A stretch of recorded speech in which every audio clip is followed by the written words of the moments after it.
Hello friends, कैसे हैं आप लोग। हाँ जी बेटे, इस वीडियो में मैं आपको ना तो कोई टॉपिक कवर करके दे रहा हूँ और ना ही मैं किसी कॉन्सेप्ट पे बात करूँगा। मैं एक जनरल डिस्कशन करूँगा इस वीडियो में, क्योंकि मेरे पास CA inter second group advanced accounts के बहुत सारे स्टूडेंट्स के मेरे पास मैसेजेस हैं कि जिंदल सर थोड़ा सा गाइड कर दो कि सेकंड ग्रुप एडवांस्ड अकाउंट्स की तैयारी कैसे की जाए। जिंदल सर, फर्स्ट ग्रुप के लिए तो हमारे पास 9 मंथ्स थे, लेकिन सेकंड ग्रुप के लिए हमारे पास सिर्फ 6 महीने हैं। तो आप हमें थोड़ा सा अकाउंट्स को लेके गाइड करो कि कम से कम टाइम में ज़्यादा से ज़्यादा आउटपुट कैसे निकालें और ज़्यादा से ज़्यादा मार्क्स कैसे लिए जा सके। तो बेटे, सारे बच्चों को पता है मैं इस तरह के डिस्कशंस बहुत कम करता हूँ, लेकिन मैं पूरी कोशिश करूँगा इस वीडियो में कि आपकी मैं थोड़ी सी हेल्प कर पाऊँ। राइट, मेहनत सारे बच्चे करते हैं, लेकिन रिजल्ट सबका सेम नहीं आता, क्योंकि हर बच्चे के पढ़ने के तरीके में डिफरेंस है। और अगर मैं जो अभी डिस्कशन करूंगा आपके साथ, अगर उससे थोड़ा सा आइडिया लेके अगर आप स्टडी शुरू करते हैं तो शायद आप थोड़ी सी क्लैरिटी के साथ अपना सिलेबस तैयार कर पाएंगे। और इस वीडियो को रिकॉर्ड करने का ऑब्जेक्टिव सिर्फ एक है कि बच्चे सिलेबस की तैयारी करते वक्त अपने दिमाग में क्लैरिटी लेके चलें कि हम कर क्या रहे हैं, हमने कितने नंबर का पेपर तैयार कर लिया और कितने नंबर का पेपर हमारा अभी बाकी है, कितने मार्क्स का पेपर हम साथ लेके जा रहे हैं, कितने मार्क्स का घर छोड़ के जा रहे हैं। वो सारी बातें मैं इस वीडियो में डिस्कस करूंगा आपके साथ। काम करना है, मेहनत करनी है, लेकिन स्मार्ट वे में। Do hard work in a smart way. अपना तो सीधा सा फंड है सर ये, मेहनत करो लेकिन दिमाग लगा के करो।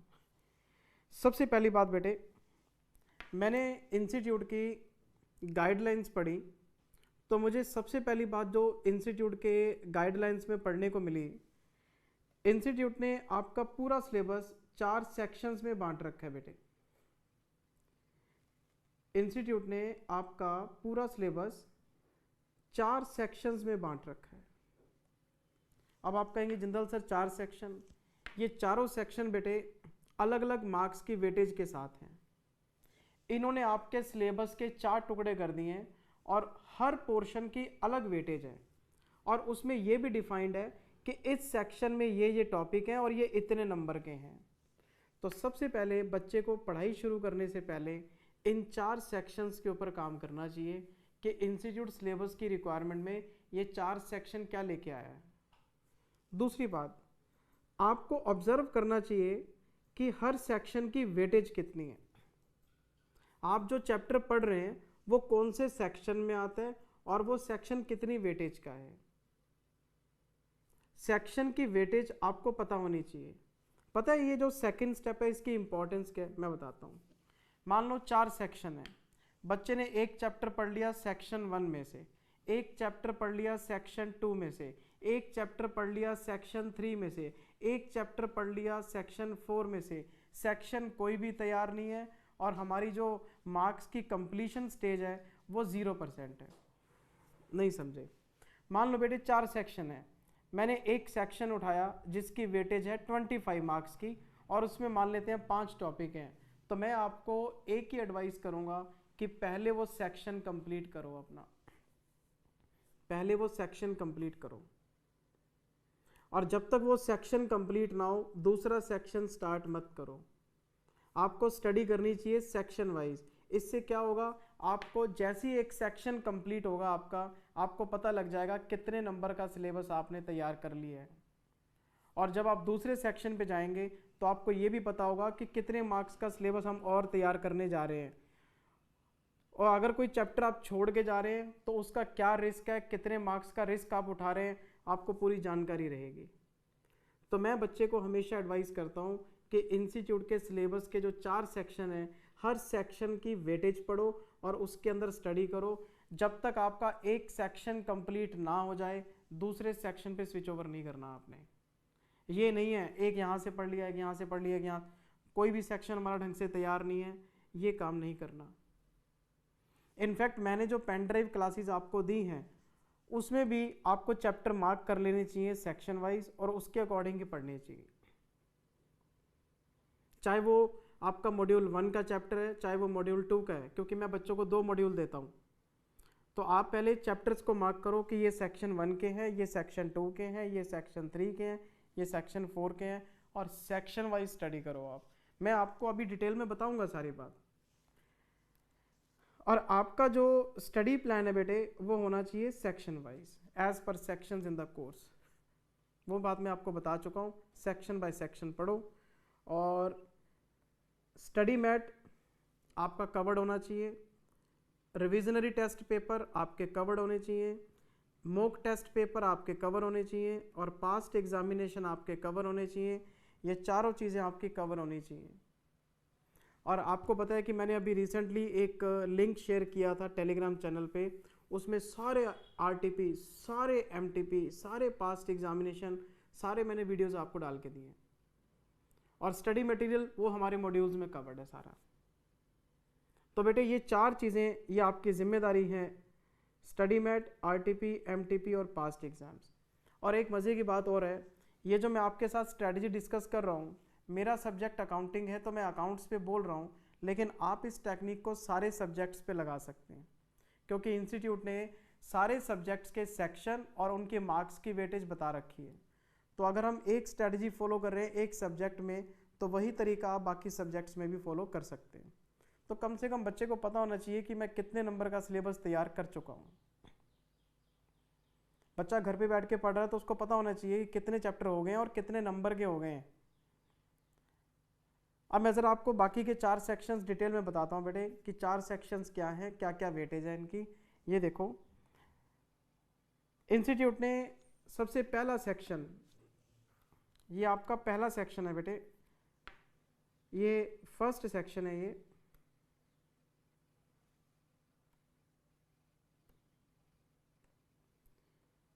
ये अपना फर्स्ट सेक्शन है, फर्स्ट सेक्शन है। हाँ जी, कितने मार्क्स का? 20 to 26 मार्क्स का, 20 से लेके 26 नंबर। लोअर साइड पे कितने हैं? 20, और हायर साइड पे 26। अगर मैं हायर साइड पे देखूं तो 1/4, और अगर लोअर साइड पे देखूं तो 1/5। आपके पेपर में 1/4 अकाउंटिंग स्टैंडर्ड्स आ सकते हैं 25% के लिए। 25 नंबर के अकाउंटिंग स्टैंडर्ड्स आपसे पूछे जा सकते हैं। 25 नंबर के अकाउंटिंग स्टैंडर्ड्स आपसे पूछे जा सकते हैं। और ये बात सारे बच्चों को पता है कि पहला क्वेश्चन आता है कंपलसरी 20 नंबर का। सही कह रहा हूँ मैं? पहला क्वेश्चन कंपलसरी 20 नंबर का, और आगे 5 क्वेश्चन आते हैं 20-20 नंबर के, उसमें से 4 करने होते हैं। तो आगे वाले क्वेश्चन में तो फिर भी एक क्वेश्चन की ऑप्शन होती है, लेकिन पहला क्वेश्चन तो आपका कंपलसरी है। और ये बात भी डेड श्योर है कि पहला क्वेश्चन जो कंपलसरी आएगा वो एएस में से आएगा, अकाउंटिंग स्टैंडर्ड्स में से आएगा। और जिन बच्चों के पेपर मई 20 में हैं उनके लिए तो अकाउंटिंग स्टैंडर्ड्स इंक्रीज हो गए हैं, बढ़ गए हैं उनके लिए। क्यों? क्योंकि फर्स्ट ग्रुप में से 4 अकाउंटिंग स्टैंडर्ड्स उठा के सेकेंड ग्रुप में डाल दिए गए हैं। तो अकाउंटिंग स्टैंडर्ड्स अगर आप गिनो, मैं अगर इनकी numbering गिनूँ, 1 2 3 4 5 6 7 8 9 10 11 12 13 accounting standards numbering wise हो गए हैं जी 13। और कितने नंबर के लिए? 20 से लेके 26 नंबर के लिए। अब सेकेंड ग्रुप में नंबर ऑफ अकाउंटिंग स्टैंडर्ड्स बहुत ज़्यादा हो गए हैं, और ये 13 अकाउंटिंग स्टैंडर्ड्स नहीं है सर, ये 13 टॉपिक हैं आपके, और सारे प्रैक्टिकल हैं, थ्योरेटिकल हैं। कंपलसरी क्वेश्चन में कोई भी आ सकता है। ज़्यादातर इसमें से प्रैक्टिकल है, थ्योरेटिकल थोड़े से कम है इसके अंदर, लेकिन आपको तैयारी तो 13 टॉपिक्स की करनी ही पड़ेगी। एक अकाउंटिंग स्टैंडर्ड अपने आप में एक टॉपिक है बेटे, लेकिन मैं आपको कभी भी सेक्शन 1 की तैयारी पहले रेकमेंड नहीं करूँगा। मैं आपको सीक्वेंस बताऊंगा कि आपको कौन सा सेक्शन पहले लेना चाहिए, कौन सा सेक्शन बाद में लेना चाहिए। अभी मैं सिर्फ आपको सेक्शंस की एक अंडरस्टैंडिंग बता रहा हूँ। और इसमें एक ऐसा सेक्शन है बेटे, इसमें एक ऐसा चैप्टर है, ये रहा AS 14, ये अमेलगामेशन का है। इस पे बड़ा क्वेश्चन भी आ सकता है, इस पे 20 नंबर तक का इंडिविजुअल क्वेश्चन आ सकता है अमेलगामेशन का, क्योंकि ये अकाउंटिंग स्टैंडर्ड्स में भी कवर हो रहा है और ये प्रैक्टिकल चैप्टर में भी कवर हो रहा है। मैं आपको दिखाता हूँ, इंस्टीट्यूट इसको टॉपिक में भी कवर कर रहा है, AS में भी कवर कर रहा है। आप ये मानो कि 13 नहीं 12 अकाउंटिंग स्टैंडर्ड्स हैं आपके, क्योंकि मैं इसको टॉपिक मानता हूँ, इसको अलग सेक्शन में बताऊँगा आपको अभी। तो 12 अकाउंटिंग स्टैंडर्ड्स हैं। अमेलगामेशन एक बार छोड़ देते हैं चलो हम, कि ये चैप्टर्स में कवर हो जाएगा। 12 अकाउंटिंग स्टैंडर्ड्स में से आपका 20 से 25% पेपर पूछा जा सकता है, लेकिन आपने इसकी तैयारी सबसे पहले शुरू नहीं करनी, इसको अभी एक बार होल्ड करके चलेंगे हम। ये हमारा बेटे सेक्शन 2 है, और सेक्शन 2 की जो वेटेज है देख लो आप, 33 to 38 मार्क्स। 40% ही मानो, 40% मानो, 40% पेपर आपका यहीं से बनने वाला है। और आप हंसेंगे इस बात को देख के कि बायबैक 2 दिन का काम है, ईसॉप में हार्डली 3 दिन का काम है, 3 और 2 5, 5 और 1 6, 6 और 4 10। अगर कोई बच्चा पढ़ना चाहे रेगुलर अगर एक दिन में वो पेन ड्राइव से एक लेक्चर भी अटेंड करता है विद होमवर्क, तो ये मैक्सिमम 8-10 दिन का काम है। ये जितने भी टॉपिक्स हैं ये 8 to 10 डेज में आप निपटा लोगे। फिर इसमें है एक इंटरनल रिकंस्ट्रक्शन, इसमें लग सकते हैं 4 to 5 डेज विद होमवर्क। और एक है अमेलगामेशन, इसमें लग सकते हैं 5 to 6 डेज विद होमवर्क, अगर आप पेन ड्राइव क्लास से पढ़ते हैं तो। फेस टू फेस में टाइम ज़्यादा लग सकता है, पेन ड्राइव क्लास में आपको पता है स्पीड आपके हाथ में है और प्लानिंग आपके हाथ में है। तो आप ये मान के चलो कि ये 40 नंबर का पेपर 20 डेज के मार्जिन पे तैयार हो जाएगा आपका। और ये 20 दिन मैं वो ले रहा हूँ जो आराम से करने वाले हैं। अगर कोई बच्चा ठान ले कि यार नहीं मेरे को तो पूरा दिन अकाउंट्स करना है, तो वो 10-12 दिन में भी निपटा सकता है। ये 20 दिन एक लेक्चर रेगुलर बेसिस पे करना है विद होमवर्क, तो मेरे को लगता है 20 दिन के आसपास ये पूरा सेक्शन तैयार हो सकता है। 40 नंबर का सेक्शन, 40 नंबर का पेपर आपका तैयार है। इसमें से ये तो 1 2 3 और ये 4, ये चारों तो बिल्कुल आसान चैप्टर हैं। इंटरनल में और अमेलगामेशन में मेहनत है, क्वेश्चन भी लेंदी हैं, कॉन्सेप्ट्स भी काफ़ी सारे हैं। ये थोड़े से 2 चैप्टर जो हैं वो काम के हैं, ये टाइम लेंगे आपका। फिर भी 20 दिन के अंदर अंदर आप 40 नंबर का पेपर तैयार कर सकते हैं विद होमवर्क। जो हम एक्स्ट्रा क्वेश्चन देते हैं प्रैक्टिस के लिए, वो भी साथ में कर सकते हैं आप। तो मैं बच्चे को सबसे पहले यही एडवाइस करता हूँ कि आप अपना सिलेबस सेक्शन वाइज देख लो। इसमें कितने टॉपिक हैं? 1 2 3 4 5 6 चैप्टर हैं इसके अंदर, 40 नंबर के 6 चैप्टर हैं। और पिछले वाले सेक्शन में क्या हो रहा था, 25 नंबर के 12 टॉपिक थे उसके अंदर एएस वाले। हमारा तीसरा सेक्शन सबसे छोटा है, 12 से 16 नंबर, और इसमें 2 ही टॉपिक हैं, एक तो बैंकिंग कंपनी और दूसरा एनबीएफसी। एक बैंकिंग कंपनी और दूसरा एनबीएफसी। और मैं बच्चे को सलाह देता हूं कि सबसे पहले इसको तैयार करना चाहिए। 15 नंबर का पेपर आपका तैयार है, बैंकिंग और एनबीएफसी,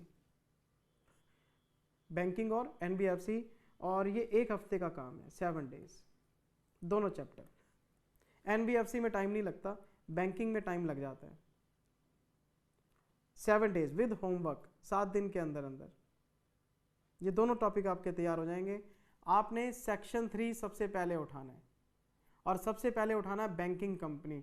बैंकिंग कंपनी लेंदी ज़रूर है लेकिन आसान है, आपका इंटरेस्ट बनेगा इस चैप्टर से, सीखने को बहुत कुछ मिलेगा आपको बैंक्स के बारे में। फिर उठाओ एनबीएफसी, 2 चैप्टर तैयार है, 1 सेक्शन तैयार है, कॉन्फिडेंस बनना शुरू हो जाएगा कि हमने 4 में से 1 सेक्शन कर लिया, और आपका 12 से 16 नंबर का पेपर तैयार है। और सबसे पहले सेक्शन 3 करना चाहिए आपको, फिर आपको सेक्शन 2 करना चाहिए। जैसे ही सेक्शन 2 आप कंप्लीट करेंगे 50% पेपर आपका तैयार है। क्यों? 38 और 12 50, आधा पेपर आपका तैयार है।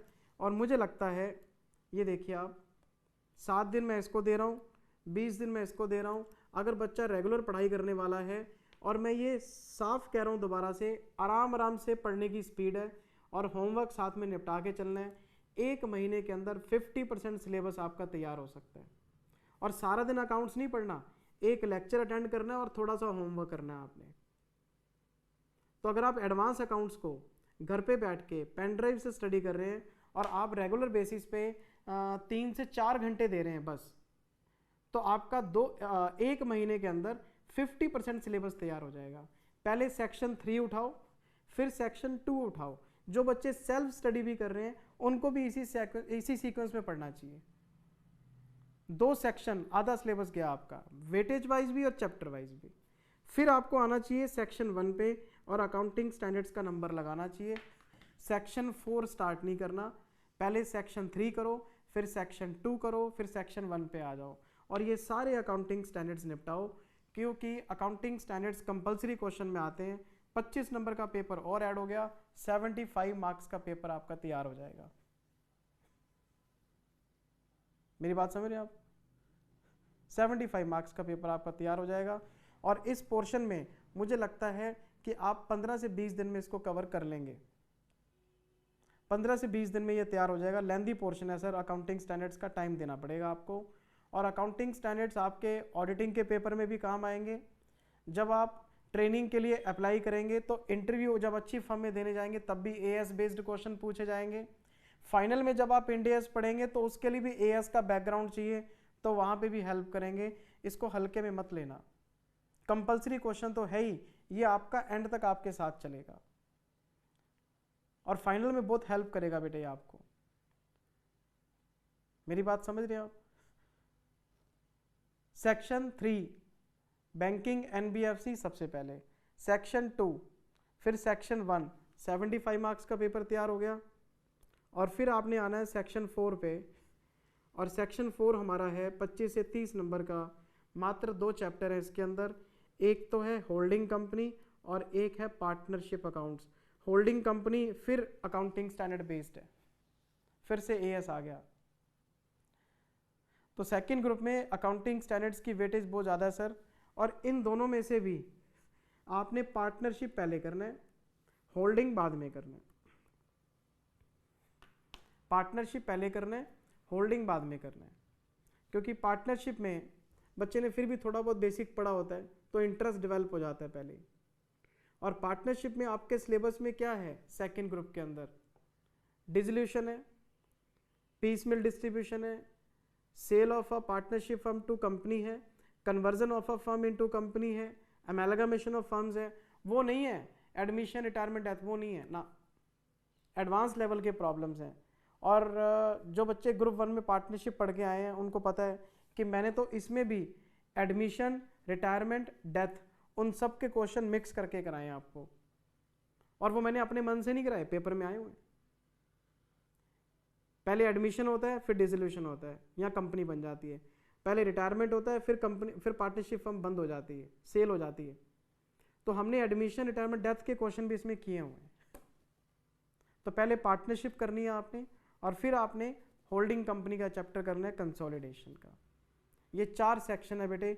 अगर आप घर पे सेल्फ स्टडी कर रहे हैं, पेन ड्राइव से स्टडी कर रहे हैं, तो आपको सेक्शन बाय सेक्शन स्टडी करनी चाहिए। और जो बच्चे फेस टू फेस क्लास ले रहे हैं, वो जिस टीचर के पास जा रहे हैं वो उनकी गाइडेंस में काम करेंगे तो बहुत बढ़िया। लेकिन मैं तो उन बच्चों के लिए मतलब वीडियो रिकॉर्ड कर रहा हूँ जो घर पे बैठ के सेल्फ स्टडी कर रहे हैं, चाहे वो पेन ड्राइव से कर रहे हो या वो स्टडी मैट से कर रहे हो।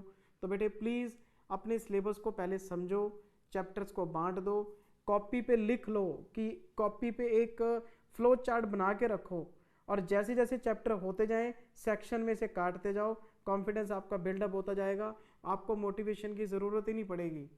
जो एग्ज़ाम्स के आसपास आप लोग कहते हैं मुझे कि सर मोटिवेट करो, सिलेबस तैयार है, सिस्टमेटिक आप तैयारी करके आए हैं अपनी। रेगुलर स्टडी करो बेटे, घर पे जब आप पढ़ते हैं तो रेगुलर स्टडी, कसम खा लो, एक टाइम फिक्स कर लो कि मैंने सुबह 7 बजे से लेके और 11 बजे तक अकाउंट्स करना है, तो करना है, डिसिप्लिन है ये। मेरी बात समझ रहे हैं आप? Discipline study. एक दिन मिस करोगे, सिलेबस आपका एक दिन डिले हो गया, ये मानो फेस टू फेस की क्लास आपकी कैंसिल हो गई। तो प्लीज़ प्लीज़ प्लीज़ प्लीज़, एक तो घर पे डिसिप्लिन आपको रखना पड़ेगा, एक टाइमिंग फिक्स रखनी पड़ेगी, सिलेबस को जानना पड़ेगा, सिलेबस के 4 टुकड़े करके रखो, सेक्शन बाय सेक्शन पढ़ो, और कॉन्फिडेंस आपका बढ़ता जाएगा। हाँ यार मेरा पेपर तैयार है। होमवर्क करते रहो। आरटीपी, एमटीपी और पास्ट एग्जामिनेशन पहले नहीं करने, पहले आपने मेरे दिए हुए 2 मॉड्यूल करने हैं। जब सारा सिलेबस आपका कंप्लीट हो जाए फिर आप आरटीपी के क्वेश्चन चला के देखो कि मैंने आरटीपी में क्या बोला। मैंने कुछ भी नहीं कराया, मैंने तो सिर्फ क्वेश्चन की नंबरिंग बताई कि ये क्वेश्चन हमारी बुक में यहाँ पड़ा है, ये क्वेश्चन हमारी बुक में यहाँ पड़ा है। आरटीपी एमटीपी कुछ है ही नहीं नया करवाने के लिए। बस वो 2 मॉड्यूल आप पढ़ लो जो आपको दिए हैं, आपका काम first class, right. Thank you very much, take care, bye bye, God bless you, bye bye.